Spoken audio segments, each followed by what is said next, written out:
नमस्कार दोस्तों, आज मैं आपके लिए लाई हूँ आंवला एकादशी का महात्म्य। एकादशी व्रत सभी व्रतों में श्रेष्ठ है और यह व्रत सभी को करना चाहिए। कथा का महात्म्य इस प्रकार है। मानधाता जी बोले, हे वशिष्ठ जी, यदि आप मुझ पर प्रसन्न हैं तो व्रत की कथा कहो जिससे कि मेरा कल्याण हो। वशिष्ठ जी बोले, हे राजन, सब व्रतों से उत्तम और अंत में मोक्ष देने वाला आमल की एकादशी का वर्णन करता हूँ। यह फागुन माह के शुक्ल पक्ष में होती है। इस व्रत का पुण्य 1000 गोदान के फल के बराबर है। मैं आपसे एक पौराणिक कथा कहता हूँ। एक वैदिक नामक नगर में ब्राह्मण, वैश्य, क्षत्रिय, शूद्र चारों वर्ण आनंद पूर्वक रहते थे। उस नगर में चैत्रदत्त नामक चंद्रवंशी राजा था। वह बुद्धिमान, महाविद्वान तथा धार्मिक था। वहाँ के निवासी वृद्ध से बालक प्रत्येक एकादशी का व्रत करते थे। एक समय फागुन मास के शुक्ल पक्ष को आंवल एकादशी आई। उस दिन राजा से प्रजा तक, वृद्ध से बालक तक सभी ने हर्ष सहित उस एकादशी का व्रत किया। राजा अपने प्रजा के साथ मंदिर में जाकर पूर्ण कुंभ स्थापित करके तथा धूप, दीप, नैवेद्य, पंचरत्न, छत्र आदि से धात्री का पूजन करने लगे।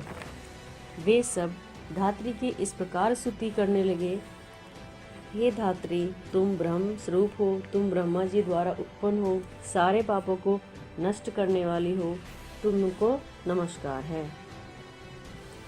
अब तुम अर्घ्य स्वीकार करो। तुम श्री रामचंद्र जी द्वारा सम्मानित हो। मैं आपकी प्रार्थना करता हूँ, मेरे समस्त पापों का हरण करो।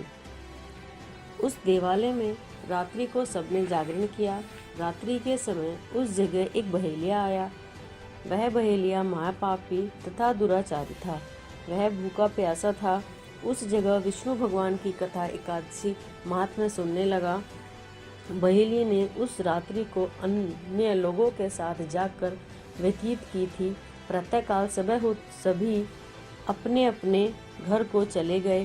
कुछ समय बीतने के पश्चात उस बहेलिये की मृत्यु हो गई और आमक की एकादशी के व्रत तथा जागरण के प्रभाव से उसने राजा विदुरथ के घर जन्म लिया।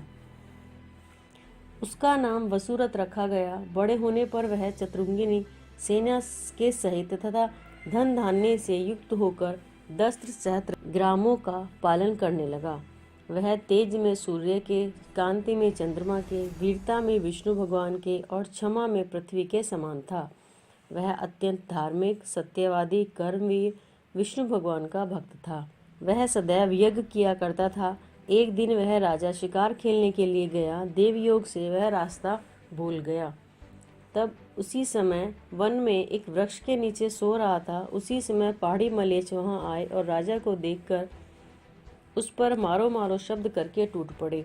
वह मलेच्छ कहने लगे, इस दुष्ट राजा ने हमारे संबंधियों को मारा है और देश से निकाल दिया है, अतः इसे अब अवश्य मारना चाहिए। ऐसा कहकर वह मलेच्छ राजा पर अस्त्र शस्त्र का प्रहार करने लगे।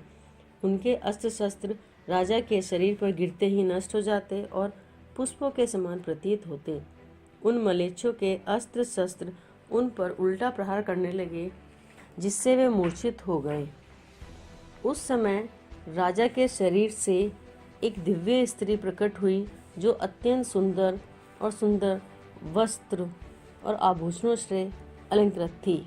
उसकी भ्रुकुटी टेढ़ी थी, आंखों से लाल लाल अग्नि निकल रही थी। वह मलेच्छों को मारने दौड़ी और समस्त मलेच्छों को काल के गाल में पहुंचा दिया। अब राजा जगा।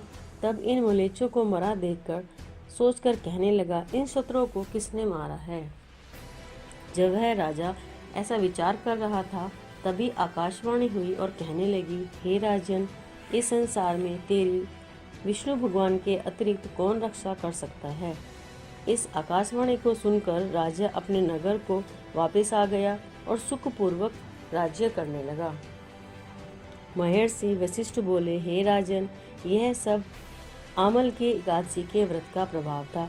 जो मनुष्य इस आमल की एकादशी के व्रत को करते हैं, वे सब प्रत्येक कार्य में सफल होते हैं और अंत में विष्णु लोक को जाते हैं।